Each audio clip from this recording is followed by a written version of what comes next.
Hello, everybody. It's Saturday, March the 8th, 2025. We're moving fast through the year. And of course, AI is moving fast. Remarkable news every week. Alex Kantrowitz wrote a Substack this week acknowledging that AI can do his job after all. TechCrunch reports that a quarter of startups in YC's current cohort have a code base that are almost entirely AI generated. And Keith Tier, as always, as someone on the front end of progress when it comes to AI, has developed That Was the Week editorial to talk about the speed of AI, how it's changing everything. He acknowledges this week, I built an app for teens and I did not write any code. The rise of what he calls autonomy. Touched on this last week, Keith, but this week you write about it. What do you mean by autonomy? I looked it up, and of course, the AI overview is the ability to make independent decisions and act according to one's own values and beliefs. What does AI have to do with autonomy, particularly in the way in which you built an app for teens? Yeah. Well, I chose the word autonomy from the point of view of me. In other words, I was able to do something without having the skill to do it. And in that sense, I added a new skill without having to learn the skill. And what I did is I've got three boys, as you know. They've all got the same challenges any teens have. In my case, I have one teen and two 22 and 23-year-old. They've all got their challenges. And I wanted to see if AI could build an iPhone app. So I decided to build an app for teens to reflect. There was a suicide here in Palo Alto this week. It's a common occurrence because the high school kids are under a lot of pressure, and one high school kid from a local school threw himself under a train. So it's a big topic in Palo Alto, teen challenges and teen suicides as well, all driven by life, not by using Instagram or anything. And so I decided to write an app that a teen could use to reflect on themselves and get help. It worked. It took me about a week, and I now have an iPhone app that if I wanted to, I could submit to the App Store. It's called Reflect. And I'm quoting you from your editorial. Is a real app that has built-in support from OpenAI, Anthropic, Perplexity, and DeepSeek. The app uses the AIs as a buddy, a coach, a therapist, and a counselor to the teen user. While I was reading this, Keith, I wondered, what does this mean for coding? Does it really mean the end of coding, that coding now is just like language? It becomes accessible to everybody and we don't even use this word anymore? Yeah, I think a lot of things are at end of life.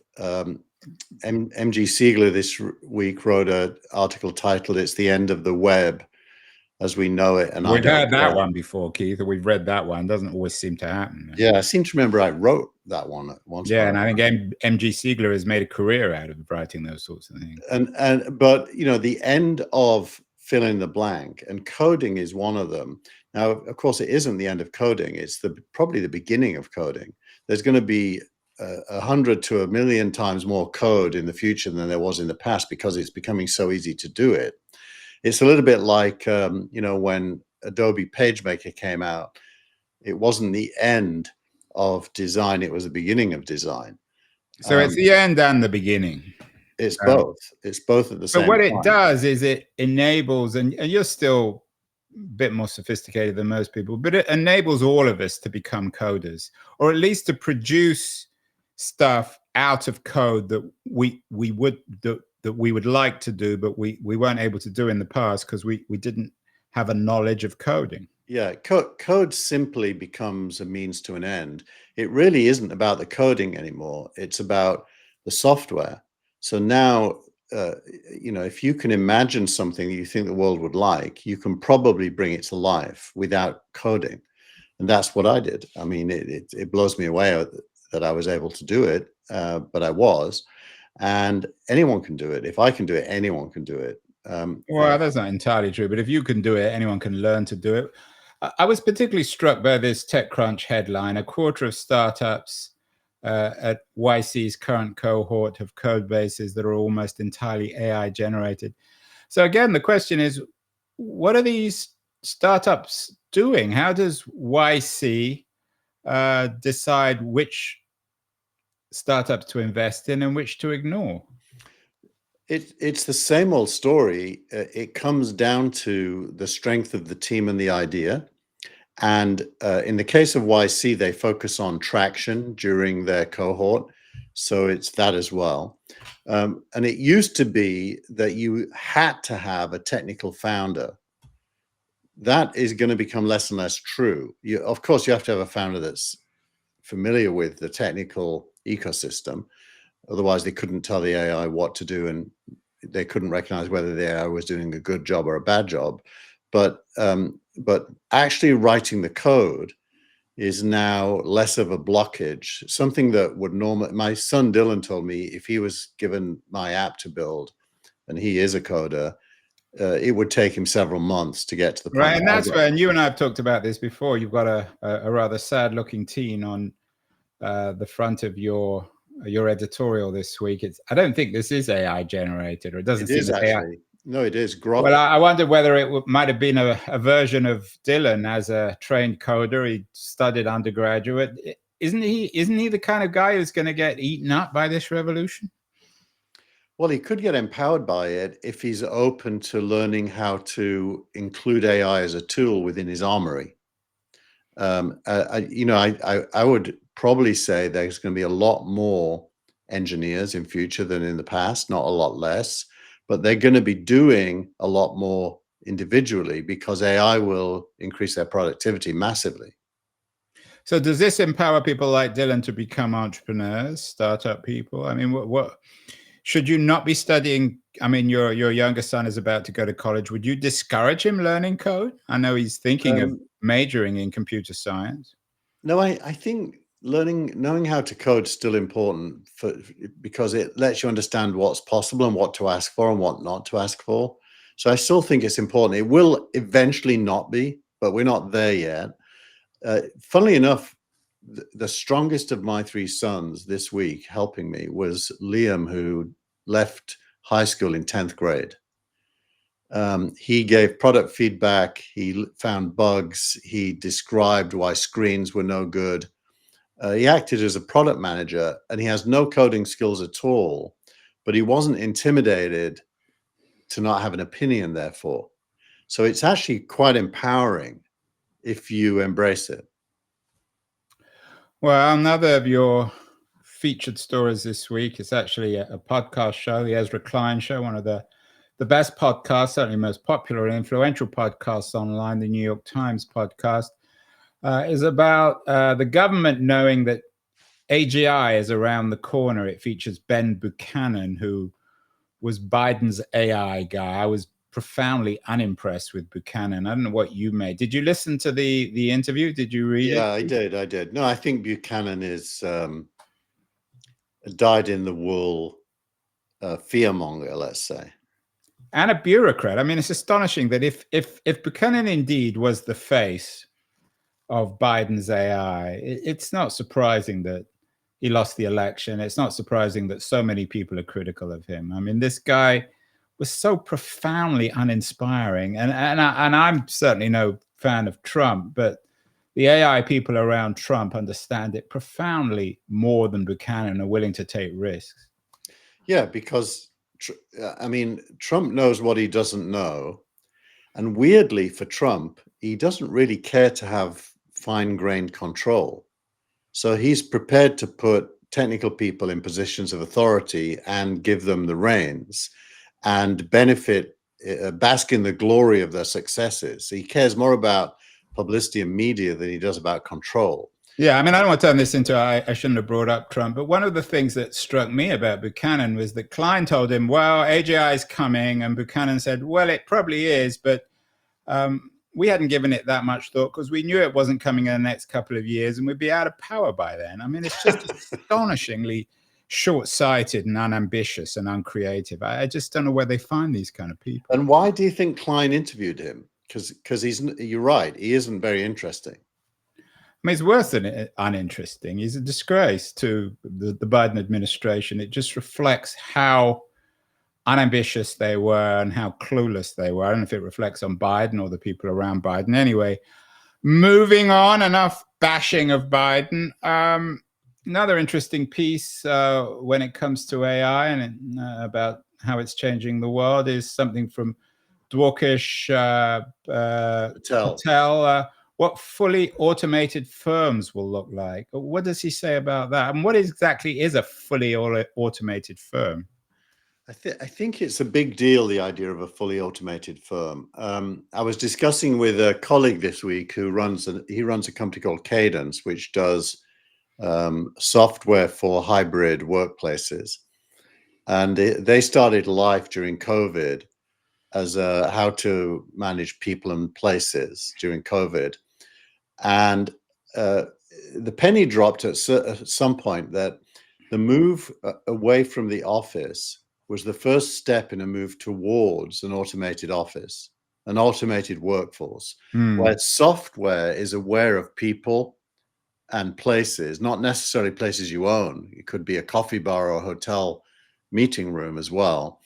And that the future company will not look like the company of the past. So the whole move, which Google is in the lead of and Musk is in the lead of, to go back to the office, probably can't work. History's already looking forward to a place where a workplace is an anachronism. And this article by Dwarkesh Patel envisages what the end game might look like. It's an interesting article, and it isn't like totally science fiction. It brings some big things, overarching categories, if you will, to the evolution of the workplace, how to scale a workplace, how to merge pre-autonomous and autonomous into a timeline. So it's very thoughtful. It's not very long, and it therefore isn't exhaustive, but it's a good introduction to the idea. Yeah, I mean, Google doesn't need me to defend it, but this week, and you don't have this in the newsletter, but they announced a 3D product for communicating online, a 3D meeting product. Who did they develop it in alliance with? Actually, I didn't catch that, so I don't know about it. But I don't think Google's under any illusions that the future of the office is also in some ways virtual. We will see on that. Meanwhile, there's another interesting piece that you linked to by Mika Sifri, very smart guy on the left, very critical of Trump, but at the same time, I think no great fan of Biden. On his influential Substack show called The Connector, he has a piece called Breaking Government in Order to Fix It. He's critical of, as I said, he's critical of Trump and Musk, but at the same time, he recognizes that AI and government need to be, that the government needs to be profoundly changed by technology. Yeah, this fits a little bit with some themes of prior weeks, which is why isn't somebody describing good government? It's almost like there's only two points of view. Stick with the way government is, bloated, expensive, not very effective, or fire everyone. There isn't a voice that's saying modernize it. And I thought, well, there are voices, they're just not mainstream. Yeah, right. Well, they're mainstream. They're just not getting in the news given the hysteria. I mean, Ezra Klein and Derek Thompson are coming out with a book in a couple of weeks called Abundance, which focuses on this too. So this is not a story that people are completely ignoring. No, but Mika's piece, and I thought it was striking that he was going against type. in writing it, and therefore I found it very worthy, which is he's just independently trying to think through, what needs to be broken and what fixing it means. And he's very critical of Musk for not having that dimension to his thinking, which is weird for a guy who's built all the things Musk has built. Why wouldn't he want to build the SpaceX of government or the Tesla of government, as opposed to, the Twitter of government? He seems to have only taken one of his lessons into government instead of all of them. Well, it's the ideology of Trump, and that's probably how he sold the whole thing to Trump in the first place, that he could destroy it. I don't think Trump has any great interest in rebuilding it. One of the things, one of the people that Sifri touches on, I think, and certainly Ezra Klein and Derek Thompson talk about in their new book, Abundance, is Jennifer Palka, who was Obama's digital person who speaks about automating government. So I have a feeling, or I hope, that the Democrats will be a little more assertive than people like Ben Buchanan and actually recognize that they need to become the party of progress rather than reaction. But to do that, they are going to have to abandon a lot of ideological baggage. You mean like bashing billionaires and the whole framing of society as billionaires versus the rest is headline news, but not practical politics. In practical politics, you got to build things, and to build things, you need technology, and progress is what comes from that. I think that debate will emerge. I think Gavin Newsom this week made it clear that he's no great fan of woke. He's clearly throwing himself into the next round of debates and probably running for president. So I think this is going to get fought out in public. Meanwhile, another podcast that you point to is with Dario Amodei, the CEO of Anthropic, one of the more respected AI CEOs, who was on the New York Times' Hard Fork. What does Amodei say? I haven't actually listened to this. I need to listen to it. Well, he's always been, one of those people that gets accused of regulatory capture because he acknowledges the potential dangers of AI. Sam Altman is another one. And well, Sam Altman, though, is much more controversial in that sense. This is hard to trust anything he says. Yeah, Modi comes across much more solid, but he is in that camp. And this is, by the way, a video interview which I put in the newsletter as a video, so you can watch it or listen to it.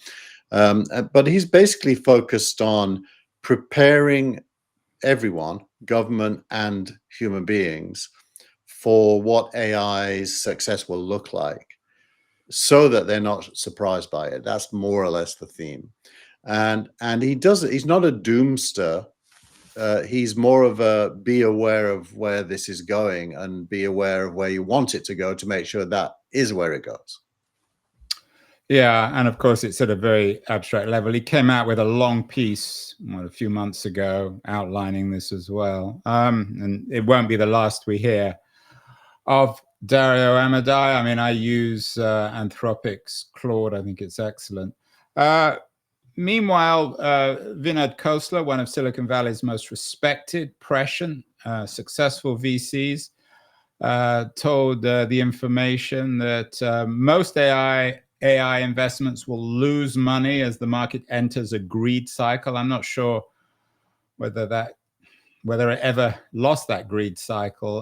What is Vinod saying that's surprising or newsworthy? A lot of people have been warning about this for months, if not years, Keith. Well, I think this is one of those where you have to read between the lines. The headline isn't necessarily the purpose. Vinod, and by the way, he was joined by Roelof Botha from Sequoia, are kind of angry that other people are getting in on AI investments. In the case of Roelof, he focused on special purpose vehicles where large amounts of money pile into investments that he is in. In the case of Vinod, he's having similar set of experiences. And what they're really saying is, stay away from this pie because it's my pie. But And that's your interpretation. They wouldn't that actually is my say. interpretation. Is But that rather unkind, Keith? I don't think so. In the case of Roelof, he was explicit. In the case of Vinod, he's more subtle. But I think they're both saying. By the way, Vinod's wrong. This is not the greed phase. We're not yet. Well, there's always a greed phase. That's what Silicon Valley is. I mean, by definition, for better or worse. Yeah, but we're very early in the greed cycle. There's a lot going to happen over the next few years. We're not looking at a crash anytime soon. And therefore, he's really trying to carve out the turf, saying he's trying to scare people off at the point where it's not really the way. Are people really that? Is Vinod really that conspiratorial that he's making these public announcements to scare people off investing in an area that he wants to invest? Vinod is completely. I mean, I know Vinod personally. We're not friends, but we're acquaintances. I've observed. Well, you're saying I'll be friends after what you've said about him. No, I like him. I think he's great. I mean, what's wrong with him doing that? I'm not criticizing. So why should we trust anything you say? I mean, or anybody else? You're suggesting that they're always doing it for ulterior motives? I actually don't. I think the idea that you should trust anybody is wrong anyway. You definitely shouldn't trust anything I say, because just like everyone, I have self-interest. You listen, decide what you agree with, what you don't agree with, and form your own opinions. That's the right way to do it anyway. The whole idea of trust is, outsourcing thinking to someone else. Well, no one should ever do that. Changing the subject slightly, my Keen on America interview of the week was with Minashki Ahmed, who has a new book called Indian Genius, The Meteoric Rise of Indians in America. And one of the people she focused on in our conversation was your friend Vinod Khosla. She talks about something called an $8 club. Guys like Vinod came to America with $8 in their pocket. And they built themselves up that way. Of course, not everyone's quite as successful as Vinod Khosla, but Microsoft CEO, Google CEO, many of the top CEOs and investors in the Valley are Indian. What do you make of it, Keith? Is there something called Indian genius when it comes to technological innovation and success? And what is it about the Indians that distinguish them from other groups? Well, firstly, nothing. Indians are not exceptional. You could write that book about Chinese, Korean, Japanese. Could you? I mean, I haven't seen many prominent Chinese or Korean CEOs in the Valley. I mean, we're talking about Google and Microsoft. No, there's lots. Russian, Sergey. Almost any nationality, because the Valley is, above everything else, a melting pot of different cultures who are recent immigrants as well, by the way. Many Indians still speak with Indian accents. Many Russians still speak with Russian accents. It's not 3 generations, it's the first generation. And the Valley is full of them. I meet them all the time. So I don't think there's anything exceptional. But I do think every one of those cultures has exceptional people, including Indians. And these are a fantastic group of people that she's focused on. Is it a she? Yeah. And do you buy this $8 club argument that people who come to America with small amounts of money in their pockets are more likely to succeed? I think that might be an older idea. I think modern entrants tend to come out of Indian technical schools, which are superb, and have gone through college and probably have more than $8, but their parents probably were the $8 club. And I think if you come from Bulgaria, Romania, Poland, you might be in the $8 club still. It depends on the specifics, but the Valley rewards trying. It is a unique culture in that way. It rewards trying and it ignores failure. Not forever, but for a long time. And therefore you can you can come here and do big things. You have to have the temerity to put yourself out there, which is all about confidence, and then the ability to deliver. But if you've got those things, by the way, you can also just use your skills and get a job, and then you're not going to be a CEO. You're going to go through the ranks as Satya Nadella did, by the way. Well, speaking of Satya Nadella, who went through the ranks, but very successfully, he's often exhibit A when it comes to Indian American success. I'm not sure if he was CEO of Microsoft. I don't think he was when they acquired Skype. It may have been Steve Ballmer. But one news story this week is about Skype being dead. I remember when it was acquired, you and I were at a startup, which was the audio equivalent of Skype. Sorry, the video equivalent of Skype, Santa Cruz Networks. But firstly, what does this tell us about Microsoft? And secondly, it was obvious at the time that they were going to screw up Skype. So what does this tell us today that Skype's gone offline? I think it tells us that Microsoft has done something good, actually, weirdly, the opposite of what you'd think. Microsoft Teams, which most of us hate, is actually a really good product. And it has all of the Skype stuff in it. And so Skype, the brand, is no longer required. And Skype, the app, is just a pale imitation of the features. Why do we hate Teams if it's a good product? Because it's annoyingly corporate?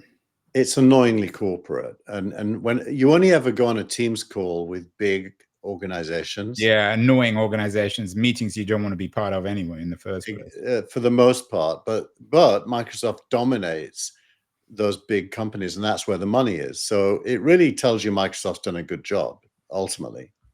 Well, and what does it say about Dwarkesh's arguments that fully automated firms will eventually close their offices? It's going to take generations, and Microsoft will probably be the last company to shut its office door, won't it?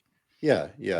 I don't think that's one of those goals that are never attained. It's a tendency, there's not an end point at which it's true. Well, AI has dominated the week, Keith, and appropriately enough, we have an AI quote-unquote startup that is your startup of the week, CoreWeave. It files for an IPO. They call themselves the AI hyperscaler. What are they up to? So they're a cloud infrastructure for AI. I put them in because of the IPO. IPOs have been scarce, and those that do get through don't tend to perform very well. So this is either the start of a new IPO positive era or not. We'll see. But the fact that they've filed, and by the way, they're losing a lot of money. On 1.4 billion of revenue, they lost 800 million last year, and they argue that they didn't lose it, they invested it in infrastructure. They would. I mean, we've heard that one before too, Keith, right? And it's probably true. I mean, because of that investment, next year's revenue might be 3 billion. And so more than they paid to get it. So let's see. But it brings back the question, is it valid to lose money where the word lose is really invest in order to grow? Is that still okay? And the IPO market is where you test that. Well, let's end where we began on autonomy. Your take on your editorial this week is, you said, we're entering a phase of human existence where autonomous agents will increasingly help us achieve goals. Each of us has differing goals. Many of them will become achievable wherever they previously were not. It's real and exciting. And your post of the week comes back to that conclusion, to the editorial by Box CEO Aaron Levy, one of the smartest people, I think, in tech. And he writes quite a long post about AI agents. What does Levy tell us? He's basically talking about the transformation of enterprise software from all of the modules and segments that we have been familiar with over the last 20 years, and have all of that infrastructure replaced by new software layer called AI agents. That is to say, software that carries out tasks free of humans in order to achieve the same goals that previously took clunkier software and humans. And he's right at the leading edge. He's the CEO of Box.net, which is right. And he says at the same time there's going to be a new category of AI agent startups in spaces where the existing software is too slow moving or not a natural fit for agents.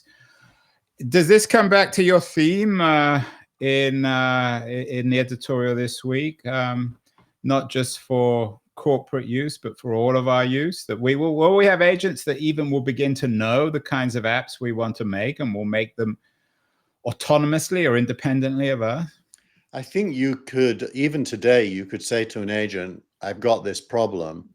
I want to design an app for that problem. And it could start doing it. But it wouldn't be able to decide what the problem was. You'd have to tell it that. And yes, it does tie it all together. The only reason I actually wrote about the app that I wrote is because it's an example of what these conversations are. My app is just an app, right? But it is an example of the capabilities that we're going to start to see everywhere. And I think Aaron Levy his post is, for a skeptic, you should read his post because he has no upside in exaggeration. He runs a very big... Yeah, I mean, he concludes, incredible times, AR software going forward, and we're just getting started. He shares your excitement. Yeah. Well, it is exciting times, Keith. Even I agree with you, a natural skeptic, but I think you're right. Things are changing very fast, and no doubt we will continue to talk next week about autonomy, AI agents, and the rest of the tech world. Thank you so much. Have a great week, and we'll talk again next week. Bye, everyone.